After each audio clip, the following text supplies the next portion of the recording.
أعوذ بالله من الشيطان الرجيم۔ میں اللہ کی پناہ میں آتا ہوں شیطان مردود کے شر سے۔ بسم اللہ الرحمن الرحیم، شروع کرتا ہوں اللہ تعالیٰ کے نام سے جو سب پر مہربان ہے، نہایت مہربان ہے۔ والسماء ذات البروج واليوم الموعود وشاهد ومشهود، قسم ہے برجوں والے آسمان کی اور اس دن کی جس کا وعدہ کیا گیا ہے، اور حاضر ہونے والے کی اور اس کی جس کے پاس لوگ حاضر ہوں۔ قتل اصحاب الاخدود النار ذات الوقود، خدا کی مار ہو خندق والوں پر، اس آگ والوں پر جو ایندھن سے بھری ہوئی تھی۔ اذ هم علیہا قعود وهم على ما يفعلون بالمؤمنین شہود، جبکہ وہ لوگ اس آگ کے ارد گرد بیٹھے ہوئے تھے اور جو کچھ وہ مسلمانوں کے ساتھ کر رہے تھے اس کا نظارہ کرتے جاتے تھے۔ وَمَا نَقَمُوا مِنْهُمْ إِلَّا أَن يُؤْمِنُوا بِاللَّهِ الْعَزِيزِ الْحَمِيدِ الَّذِي لَهُ مُلْكُ السَّمَاوَاتِ وَالْأَرْضِ وَاللَّهُ عَلَى كُلِّ شَيْءٍ شَهِيدٌ، اور وہ لوگ ایمان والوں کو کسی اور بات کی نہیں، صرف اس بات کی سزا دے رہے تھے کہ وہ اس اللہ پر ایمان لے آئے تھے جو بڑے اقتدار والا اور بہت قابل تعریف ہے، جس کے قبضے میں آسمانوں اور زمین کی سلطنت ہے اور اللہ ہر چیز کو دیکھ رہا ہے۔ ان الذين فتنوا المؤمنين والمؤمنات ثم لم يتوبوا فلهم عذاب جهنم ولهم عذاب الحريق، یقین جانیے جن لوگوں نے ایمان والے مردوں اور عورتوں کو ظلم کا نشانہ بنایا پھر توبہ نہیں کی تو ان کے لیے جہنم کا عذاب ہے اور ان کے لیے جلنے کا عذاب ہے۔ ان الذين آمنوا وعملوا الصالحات لهم جنات تجري من تحتها الأنهار ذلك الفوز الكبير، بلا شبہ جن لوگوں نے جو لوگ ایمان لائے اور انہوں نے اچھے اعمال کیے ان کے لیے ایسے باغات ہوں گے جس کے نیچے نہریں بہتی ہیں، یہ ہے بڑی کامیابی۔ ان بطش ربک لشدید انه هو يبدئ ويعيد وهو الغفور الودود ذو العرش المجيد فعال لما يريد، بلا شبہ آپ کے پروردگار کی پکڑ بہت سخت ہے، وہی پہلی مرتبہ پیدا کرتا ہے وہی دوبارہ پیدا کرے گا، وہ بہت بخشنے والا اور بہت محبت کرنے والا ہے، عرش کا مالک ہے، عظمت والا ہے، بزرگی والا ہے، جو چاہتا ہے کر گزرتا ہے۔ هل أتاك حدیث الجنود فرعون وثمود، کیا آپ کو لشکروں کی خبر پہنچی ہے، یعنی فرعون اور ثمود کی؟ بل الذین کفروا فی تکذیب واللہ من ورائہم محیط، بل هو قرآن مجید فی لوح محفوظ، اس کے باوجود کہ کافر لوگ حق کے جھٹلانے میں لگے ہوئے ہیں، جبکہ اللہ ان کو گھیرے ہوئے ہے، بلکہ قرآن کریم بڑی عظمت والا ہے جو لوح محفوظ میں درج ہے۔ الحمدللہ، اللہ تعالیٰ کے فضل و کرم سے پچھلی مجلس میں ہماری سورہ طارق کی تفسیر مکمل ہوئی۔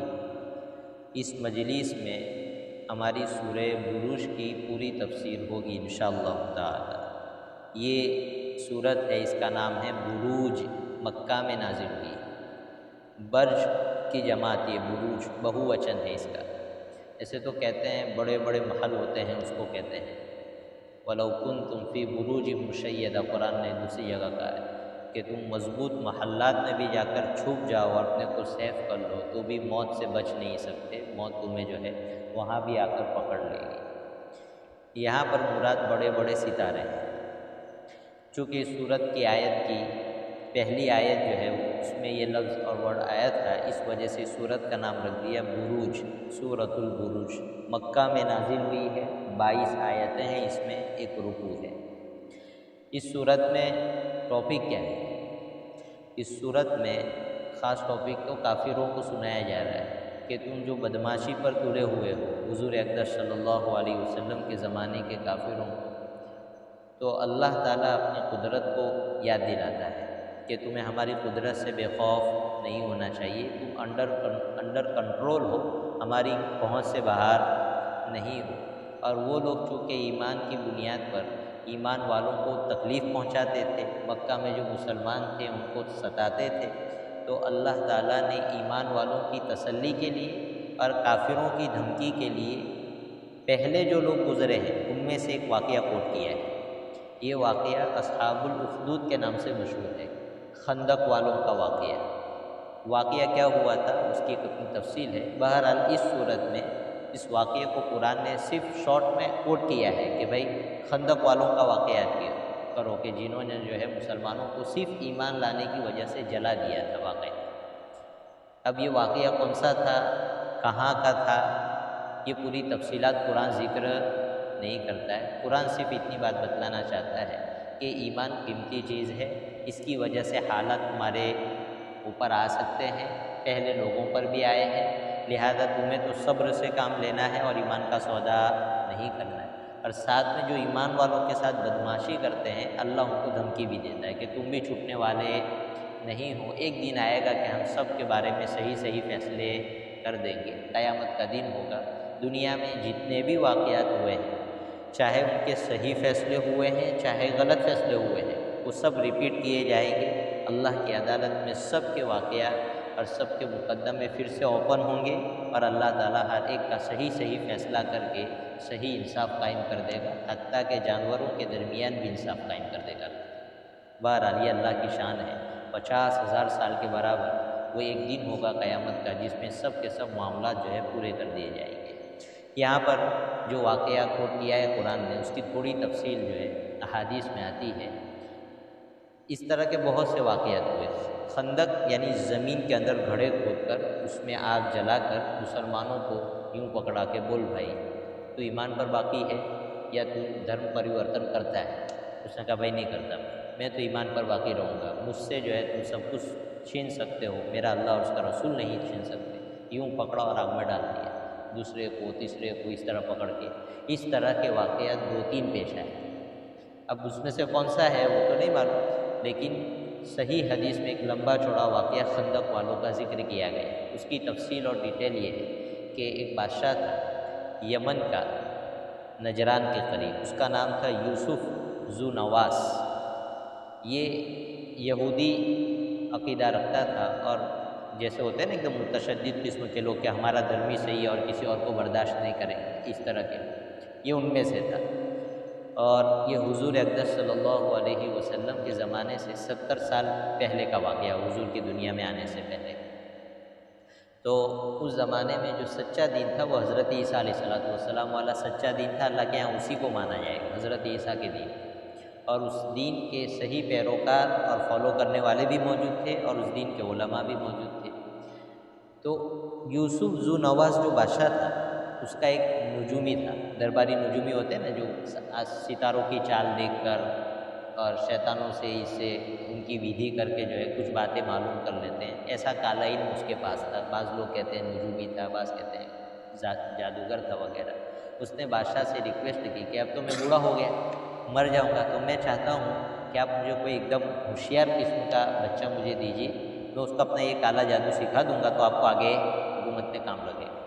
اور میں تو چلا، تو بادشاہ نے کہا کوئی بات نہیں۔ تو بہت سوچ وچار کر ایک لڑکا تھا بہت زیادہ ہوشیار جیسا، اس کو لیا اور بادشاہ نے کہا کہ بھائی تجھے اس کے بعد جادو سیکھنے جانا ہے۔ اس کے گھر والوں نے معاملہ طے کر لیا بادشاہ کے ساتھ۔ اب یہ لڑکا روزانہ اپنے گھر سے اس نجومی کے پاس اور اس جادوگر کے پاس جادو سیکھنے کے لیے جاتا تھا۔ جو یہ راستے سے گزرتا تھا وہاں پر ایک کمرہ تھا، عبادت گاہ تھا یا چھوٹی سی جگہ تھی عبادت کی، یہاں پر ایک عیسائی پادری رہا کرتے تھے۔ اللہ سے سچا تعلق تھا اور حضرت عیسیٰ علیہ السلام کے دین کو صحیح طرح سے وہ فالو کر رہے تھے۔ تو اتفاق یہ ہوا کہ اس بچے کی ملاقات ان سے ہو گئی۔ انہوں نے پوچھا بھائی کہاں جاتے ہو، کیا ہے، ہائی ہیلو ہوا اور پھر پوری ڈیٹیل معلوم ہوئی۔ تو انہوں نے اس کے سامنے ایمان کی دعوت رکھی۔ بچہ روزانہ آتا تھا، ان کی باتیں سنتا تھا، رہتے رہتے دھیرے دھیرے جو ہے بچے کو ان کی باتیں سمجھ میں آ گئی اور اس نے ایمان قبول کر لیا۔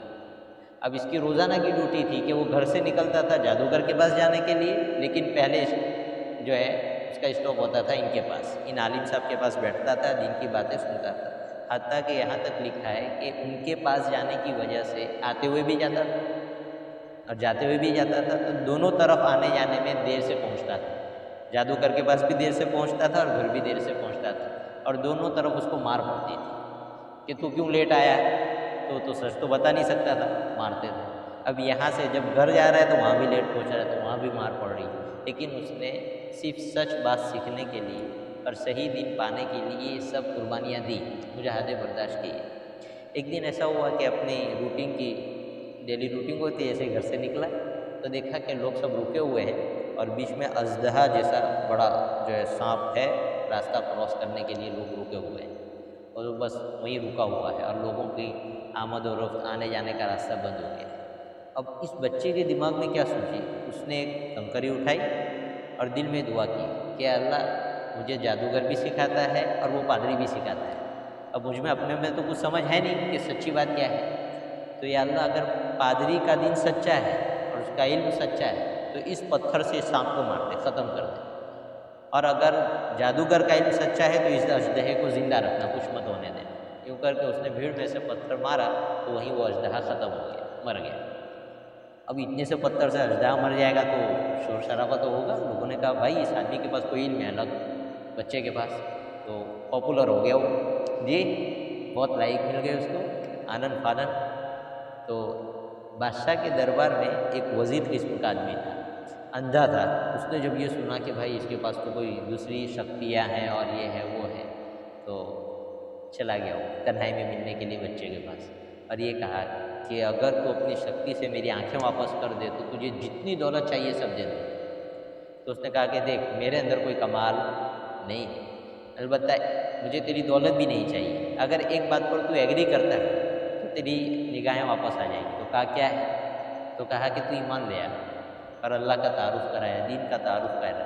اس نے کہا ٹھیک ہے مجھے منظور ہے، اگر میری آنکھیں واپس آ جائے گی تو میں ایمان لے آؤں۔ تو اس بچے نے دعا کی کہ اللہ آپ کا دین سچا ہے تو اس کے صدقے میں اس کی آنکھیں واپس دے دیجیے۔ تو وہ بینا ہو گیا، اس کی آنکھیں آ گئی۔ اللہ تعالیٰ جب اپنے دین کو غالب کرنا چاہتے ہیں تو اس طرح کے واقعات بھی پیش کرتے ہیں لوگوں کے سامنے۔ اب شہرت پھیل گئی بہت زیادہ کہ نابینا بھی بینا ہو گیا، تو بادشاہ کا اپنا جو کنٹرول تھا نا پبلک پر وہ ٹوٹتا ہے اس چیز سے۔ ان کو اندیشہ رہتا ہے کہ بھائی کیا ہو جائے گا، جو شاہی لوگ ہوتے ہیں۔ تو بادشاہ نے بچے کو بھی بلایا، اندھے کو جو اب دیکھنے والا بن گیا تھا بینا اس کو بھی بلایا، اور تحقیق سے پتہ لگا کہ اس کو سب کچھ کیا کرائے کس کا ہے، پادری کا ہے، تو پادری کو بھی بلایا، صرف ڈیٹیل پوچھی، سب کچھ کیا، اور پھر آن دا اسپاٹ جو ہے بادشاہ نے پادری کو قتل کروا دیا اور وہ جو بینا وزیر ہوا تھا اس کو قتل کروا دیا فوراً، اور بچے کے بارے میں یہ کہا کہ اس کو بڑی اونچی پہاڑی پر لے جاؤ اور وہاں سے دھکیل دو اس کو، تاکہ لوگوں کے لیے عبرت بن جائے اور کوئی بھی اسلام کے بارے میں نہ سوچے۔ اب پوری فوج کے ساتھ اس کو بھیجا، چند لوگ گئے کہ پہاڑی سے ڈالیں گے اچک کے اس کو۔ اس نے دعا کی کہ اللہ آپ کا دین سچا ہے تو اس کے صدقے میں میری حفاظت کیجیے۔ تو ایسا ہوا کہ وہ گرانے گئے تھے، وہ خود قدرتی طور پر گرے اور سب مر گئے۔ اب بادشاہ انتظار میں تھا کہ ابھی فوجی آئیں گے، اور بچہ شان سے جو ہے دربار میں حاضر ہو گیا۔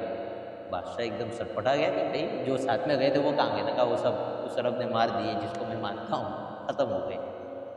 تو بادشاہ کو بہت تعجب ہوا۔ بادشاہ نے پھر چند فوجی اس کے ساتھ کیے اور یہ کہا کہ اس کو دریا کے بیچ میں لے جا کر ڈبو۔ کہا ٹھیک۔ فوجی گئے ساتھ میں کشتی میں لے کر دریا کے بیچ میں، اور وہاں پر جو ہے اس کو ڈبونے کا ارادہ کیا۔ تو اس نے پھر دین کا واسطہ دے کر دعا کی کہ اللہ دین سچا ہے تو میری حفاظت کر۔ تو وہاں بھی جو ہے پانی میں ایسی طغیانی پیدا ہوئی کہ وہ جتنے ساتھ تھے سب ڈوب گئے، یہ بچ گیا۔ یہ پھر سے یہ سالم بادشاہ کے دربار میں پہنچ گئے شان کے ساتھ۔ بادشاہ تنگ آ گیا، عاجز ہو گیا۔ تو اس نے یہ کہا لڑکے نے کہ دیکھو میں تمہیں ایک ترکیب بتاتا ہوں، اگر تم اس طرح کرو گے تو مجھے مار سکتے ہو، اس کے بغیر نہیں مار سکتے۔ بادشاہ نے کہا بھائی بتا دے، کبھی تو تیرے سے جان چھڑوا نہیں، دوسرے چھوڑ گئے۔ تو اس نے یہ کہا کہ اس پوری جو پبلک ہے اپنے شہر کی، ان کو ایک میدان میں جمع کرو، مجھے سولی پر لٹکاؤ، اور پھر جو ہے ایک کلمہ میں بتاتا ہوں، اس کلمے کو پڑھ کر مجھ پر جو ہے تیر چلاؤ تو میں مر جاؤں۔ بادشاہ نے کہا منظور، کیا کوئی بات نہیں۔ بادشاہ اصل میں اسلام کو دبانے کے لیے اور دین حق کو چھپانے کے لیے اس کو مروانا چاہتا تھا۔ اس نے کہا ٹھیک ہے۔ اب یہ پوری پبلک کو بلایا اور باقاعدہ اوپر بیچ میں جب سب کو نظر آئی اس طرح بچے کو اونچا لٹکایا گیا، اور پھر جو ہے تیر کمان میں ڈالی گئی، اور بچے نے اس کو کہا تھا یہ کہنا بسم رب ھذا الغلام، کہ میں اس بچے کے رب کے نام سے اس کو کیا کرتا ہوں؟ مارتا ہوں۔ اس نے یہ کہہ کر جیسے تیر چلایا تو بچے کا انتقال ہو گیا۔ لیکن جو پبلک تھی نا وہ بیوقوف نہیں تھی، انہوں نے دیکھا کہ اس کی سب تدبیریں فیل ہو گئی، صرف ایک رب کے نام پر یہ کامیاب ہوا۔ تو سب نے سب طرف سے اعلان کر دیا کہ ہم تو تیرے دھرم کو نہیں مانتے، ہم تو آمنا برب ھذا الغلام، یہ جو بچہ مرا ہے اس کا جو رب ہے اس پر ایمان لیا۔ اب بادشاہ کے پاؤں تلے سے زمین کھسک گئی کہ جس چیز کو روکنے کے لیے اتنا سب کچھ کیا تھا، اس چھوٹے نے اپنی حکمت سے جو ہے وہی چیز اس کا پلان ہی فلاپ کر دیا۔ تو دیکھو پہیا تو الٹا چل رہا تھا نا کہ ایک دین کو پہچاننے والا ہے اور اس سے دین پھیلے گا اور اسی کی موت کے فیصلے ہو رہے ہیں، لیکن اللہ اپنا حکمت کا اور اپنی تدبیر کا پہیا الٹا چلاتے ہیں۔ پبلک کو سمجھ میں آتا نہیں، ایسا لگتا ہے کہ دین ختم ہو رہا ہے، لیکن اسی وقت دین کی بنیادیں پڑتی ہے ایسی مضبوط کے سالوں تک چلتی ہے۔ بہرحال سب لوگ ایمان لے آئے۔ تو بادشاہ نے کہا کہ تم لوگ یہ ایمان نہیں لا سکتے ہو۔ تو وزیروں سے مشورہ کیا، تو وزیروں نے کہا جو خطرہ تھا یہ تو الٹا ہو گیا اور یہ سب لوگ ایمان لے آئے، اب کیا کریں؟ تو بادشاہ نے کہا خندق کھود پورے شہر میں، بڑی بڑی خندقیں کھودی گئی، خوب اس کو دہکایا گیا، آگ لگائی گئی، اور پھر سب کو لائن سے کھڑا کر کے پوچھا گیا بولو اسلام کا سودا کرتے ہو یا نہیں کرتے؟ اللہ کی شان کہ اللہ نے سب کو استقامت دے دی، ہمت دے دی۔ یہ موقع ہوتا ہے جب آدمی قربانی کا فیصلہ کر لیتا ہے، وَرَبَطْنَا عَلَىٰ قُلُوبِهِمْ إِذْ قَامُوا، جب آدمی کھڑا ہو جائے کہ نہیں میں تو جو ہے کوئی سودا کرنے والا نہیں، کوئی سمجھوتا نہیں ہوگا، تو پھر اللہ کیسے بھی سخت حالات ہو آدمی کا دل مضبوط کر دیتا ہے۔ یہ اللہ کا نظام ہے۔ سب نے کہا نہیں ہو سکتا ہے، ہم تو ایمان کا سودا نہیں کریں گے۔ سب کو جو ہے تقریباً 12,000 لوگ تھے، سب کو آگ میں ڈال کر جلا دی ان لوگوں نے۔ اس میں یہ لکھا ہے کہ ایک عورت تھی جو صرف ہچکچائی تھی، اور وہ اس لیے کہ اس کی گود میں دودھ پیچا بچہ تھا، تو اپنی جان کے لینے لیکن اپنے بچے کے لیے وہ ہچکچا رہی تھی کہ میں جو ہے کچھ سمجھوتا کر لوں۔ یہ اس کے دل میں یہ چل رہا تھا، وہیں اللہ نے اس بچے کی زبان سے کہلوا دیا اماہ اصبر انک علی الحق انک علی الحق۔ تو اس بچے نے کہا امی تم صبر کرو، تم سچے راستے پر۔ تو اس نے بے فکر ہو کر آگ میں چھلانگ لگا دی اور وہ بھی ختم ہو گئی۔ یہ قصہ ہے، مکمل ہوا۔ یہ صحیح حدیث میں اس طرح کا پورا قصہ ذکر کیا گیا ہے۔ اللہ تعالیٰ نے اس قصے کو صرف شارٹ میں یہاں کوٹ کیا ہے کہ ان لوگوں نے ایمان والوں کے ساتھ یہ معاملہ کیا، اور پھر جو ہے یہ بھی آتا ہے کہ اللہ تعالیٰ کا غضب اور غصہ جو ہے پیش آیا۔ یہ حدیث میں تو نہیں ہے لیکن دوسری جگہوں سے بات معلوم ہوتی ہے کہ وہی خندق کی آگ پھیل گئی اور جتنے وزیر اور بادشاہی لوگ تھے سب کے سب جو ہے اس میں جل کے ختم ہو گئے، حتیٰ کہ صرف وہ بادشاہ جو تھا وہ جان بچا کر بھاگا بھی تو جان تو نہیں بچا پایا، جلنے سے بچا لیکن دریا میں جا کے ڈوب گئے، ختم ہو گیا۔ بہرحال یہ ایک قصہ ہے، اس میں اللہ تعالیٰ واقعی کے دو کردار ہے، ایک مظلوم لوگ ہے اور ایک ظالم لوگ ہیں، اللہ ظالم کے بارے میں بتا رہا ہے کہ ہم چھوڑنے والے نہیں ہیں۔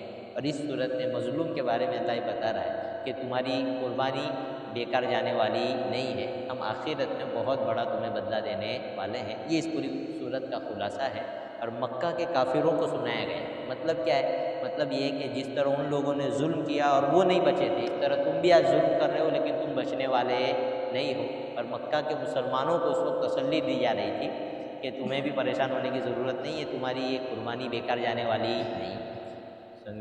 اور اللہ تعالیٰ نے دنیا میں بھی جو ہے دکھا دیا، بدر کے واقعات پیش آئے۔ وہ جو لوگ مکہ میں سب سے زیادہ ظلم کرنے والے تھے، ایک جھٹکے میں اللہ نے سب کو ختم کر دیا۔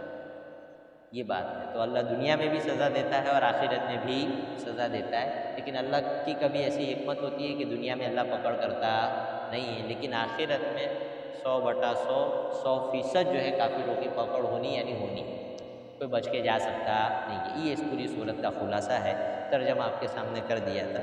والسماء ذات البروج، قسم ہے ستاروں والے آسمان کی، والیوم الموعود، اور اس دن کی جس کا وعدہ کیا جاتا ہے یعنی کہ قیامت کا دن۔ وشاہد و مشہود، حاضر ہونے والے یعنی جمعہ کے دن کی قسم کھا رہے ہیں، وہ مشہود عرفے کے دن کی قسم کھا رہے ہیں۔ اس کی قسم کیوں کھا رہے ہیں؟ اللہ یہ کہنا چاہ رہا ہے کہ یہ اوقات جو ہے نا، یہ بھی ہمارے اندر کنٹرول ہے، دن اور رات یہ سب چیزیں ہمارے کنٹرول میں ہیں۔ انہیں اوقات میں تم جیتے ہو، زندگی نام کس کا ہے؟ اوقات کا ہے۔ بولے تم پوری طرح ہمارے کنٹرول میں ہو، کسی بھی طرح بچ کر جانے والے نہیں۔ قتل اصحاب الاخدود، خندق والوں پر خدا کی مار ہو، النار ذات الوقود، اس آگ والوں پر جو ایندھن سے بری ہوئی تھی۔ اب قرآن کیا کہہ رہا ہے؟ اذ ہم علیہا قعود، جبکہ اس آگ کے ارد گرد بیٹھے ہوئے تھے۔ یعنی یہ عجیب و غریب ان کی سنگ دلی بیان کر رہا ہے قرآن کہ وہ اتنے سخت دل تھے کہ چلو کسی کے بارے میں تم نے کوئی سخت فیصلہ کر لیا ہو تو الگ بات ہے، لیکن تم تو اتنے سخت تھے، وَهُمْ عَلَىٰ مَا يَفْعَلُونَ بِالْمُؤْمِنِينَ شُهُودٌ، کہ وہاں بیٹھ کر باقاعدہ دیکھ رہے ہیں تماشا کہ آدمی تڑپ رہا ہے، جل رہا ہے، تمہارا انسانی برادری کا انسان ہے جی، تو آدمی کا دل تھوڑا تو اس میں جو ہے رحم پیدا ہونا چاہیے، لیکن قرآن یہ کہہ رہا ہے کہ ان کو ذرہ برابر رحم نہیں ہے۔ اور پھر قرآن کیا کہہ رہا ہے؟ وَمَا نَقَمُوا مِنْهُمْ إِلَّا أَن يُؤْمِنُوا بِاللَّهِ الْعَزِيزِ الْحَمِيدِ، کہ ان میں کوئی عیب بھی تھوڑی تھا، اگر عیب کی کوئی بات تھی تو وہ سچی بات تھی جس کو یہ لوگ عیب سمجھ رہے تھے، اور وہ کیا تھا؟ وہ یہ تھا کہ یہ تو اللہ پر ایمان لے آئے تھے، اور اللہ کون ہے؟ الذی لہ ملک السماوات والارض، جس کے پاس آسمان اور زمین کی سلطنت اس کے قبضے میں، یعنی اللہ اس بات کو بتا رہے ہیں کہ تم وقتی بادشاہ ہو، کیا ہو؟ وقتی بادشاہ ہو، اور تمہاری طبیعت میں اتنی غیرت ہے کہ تمہاری بات نہیں مانی تو تم جلا رہے ہو ہمارے بندوں کو۔ ہم تو حقیقی بادشاہ ہیں، ہمارے بندوں کا فیصلہ بالکل صحیح ہے کہ جو اصل بادشاہ تھا اس کی بات مانی، اور جو وقتی بادشاہ تھا اس کی بات نہیں مانی، اور تم انتقام لے سکتے ہو تو ہم بھی انتقام لینے والے ہیں، ہم بھی شان والے ہیں جی۔ واللہ علی کل شیء شہید، اللہ کہہ رہے ہیں کہ ہر چیز کو ہم کیا کر رہے ہیں؟ دیکھ رہے ہیں۔ پھر آگے اللہ تعالیٰ جو ہے وارننگ دے رہے ہیں کہ جو لوگ ایمان والے مرد اور عورتوں کو تکلیف پہنچاتے ہیں پھر توبہ نہیں کرتے۔ دیکھیے عجیب و غریب بات دیکھیے قرآن کریم کی کہ یہاں پر جو خاص واقعہ کوٹ کیا گیا ہے نا وہ جلانے کا ہے اور ایمان والوں کو جلانے کا ہے، اس کے باوجود قرآن کیا کہتا ہے؟ ثم لم یتوبوا، توبہ نہیں کی تو عذاب دیں گے۔ یعنی قرآن میں اللہ کی مغفرت کا اتنا بڑا حوصلہ بیان کیا گیا ہے کہ بڑے سے بڑا گنہگار ہو لیکن توبہ کر لے تو معاف کر دے، کتنی بڑی بات ہے۔ یعنی ایمان والوں کو جلا دیا اور ان کے بارے میں کہہ رہے ہیں کہ انہوں نے کیا کیا؟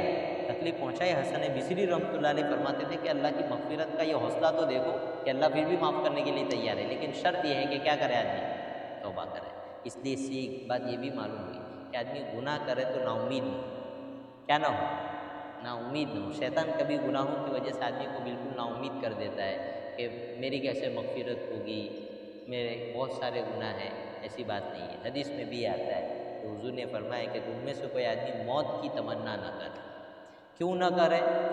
حضور نے فرمایا اس لیے کہ اگر نیک ہے تو اس کی بڑھتی عمر کے ساتھ اس کی نیکیاں بڑھتی چلی جائے گی، اور اگر برا آدمی ہے تو ہو سکتا ہے کہ اللہ آگے کی عمر میں اس کو نیکی کی توفیق ادا کر دے۔ ایسے واقعات ہوتے کہ نہیں ہوتے؟ بہت سارے لوگ چوری چکاری میں پڑے رہتے ہیں، ڈاکے میں پڑے رہتے ہیں، کسی جماعت کے ساتھی سے، کسی عالم دین سے اس کا تعلق ہو جاتا ہے اور پھر وہ صحیح راستے پر آ جاتا ہے۔ پچھلی زندگی دیکھو الگ تھی، اب کی زندگی دیکھو الگ تھی۔ ایک صاحب کا واقعہ ہے، ان کی شادی میں کچھ گڑبڑا گئی اور آمنے سامنے لڑکی والوں اور لڑکوں والوں کا جو ہے مسئلہ بن گیا۔ تو یہ صاحب پرائی جگہ پر تھے، جہاں شادی ہوئی تھی بہت اپنے وطن سے دور تھی، تو سامنے والوں نے جو ہے کچھ گنڈے مارنے کے لیے بھیجے تھے دولہے کو۔ اب دولہے میاں بھی جو ہے جاندار تھے، تو انہوں نے اس علاقے کا جو گنڈے قسم کا آدمی تھا اس کو اپنے ساتھ لے لیا، کہا بھائی چلو، پھر بیٹھک ہوئی آمنے سامنے جی، پھر جو ہے توڑ ہوا، بات چیت ہوئی، معاملہ ختم ہوا۔ 20 سال کے بعد یہ صاحب پھر اس علاقے میں گئے بیوی بچوں کے ساتھ، تو ایک لمبی داڑھی والے شان والے ایک صاحب ملے، ملاقات کی، ہائے ہیلو کیا، السلام علیکم۔ جو دوسرے ساتھی تھے رشتہ دار، انہوں نے کہا پہچان تو؟ کہا نہیں۔ کہا یہ وہی صاحب ہے جن کو گنڈا بنا کر تم لے کر گئے تھے، پستول کے ساتھ جو آدمی آیا تھا نا تمہاری صلح کروانے کے لیے، یہ وہی آدمی ہے۔ آج جماعت کی برکت سے جو ہے اس نے پچھلی زندگی سے توبہ کر کے اچھی زندگی گزاری، یہ بات ہے۔ تو آدمی کو کبھی نا امید نہیں ہونا چاہیے، اللہ سے مانگتے رہنا چاہیے۔ اللہ کی ہدایت کبھی بھی آ سکتی ہے، بس دل میں طلب ہو آدمی کے، کہ اس آیت سے ہمیں سیکھنے مل رہا ہے۔ اسی پر ایک بات یہ ہے کہ حضرت عمر کے زمانے میں یا کسی اور بزرگ کے زمانے میں کسی عورت پر کسی نے تہمت لگائی تھی، حضرت نے آیت کوٹ کی تھی اور یہ کہا تھا میاں توبہ کر لو۔ کیا کر لو؟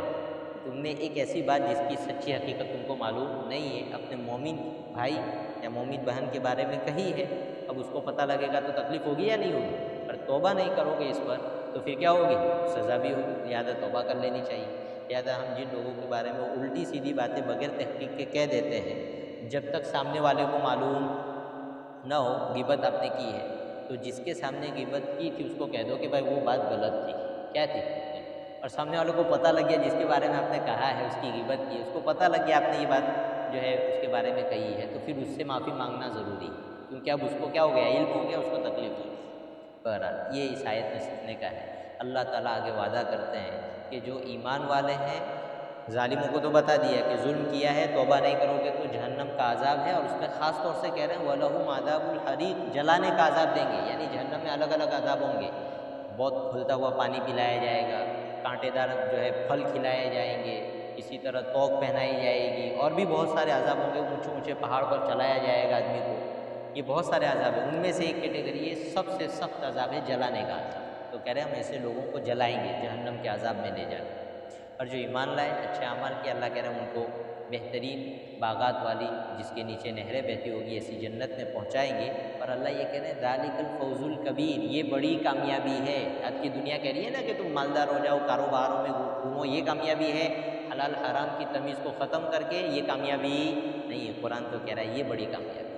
آگے اللہ کہہ رہے ہیں کہ آپ کے رب کی پکڑ کیا ہے، بہت سخت ہے، لہذا آدمی کو اللہ کے عذاب سے بے خوف نہیں ہونا چاہیے۔ اور اگر تم کو ایسا ہے، کافروں کو کہا جا رہا ہے کہ ہم تو مر جائیں گے تو ختم ہو جائیں گے، پھر کیسے اللہ کی پکڑ ہوگی؟ تو اللہ کہہ رہے ہیں انہ هو یبدئ ویعید، وہ پہلی مرتبہ اس نے پیدا کیا تھا نا، مرنے کے بعد دوبارہ بھی کیا کر دے گا، پیدا کر دے گا، چھوٹنے والے تو نہیں۔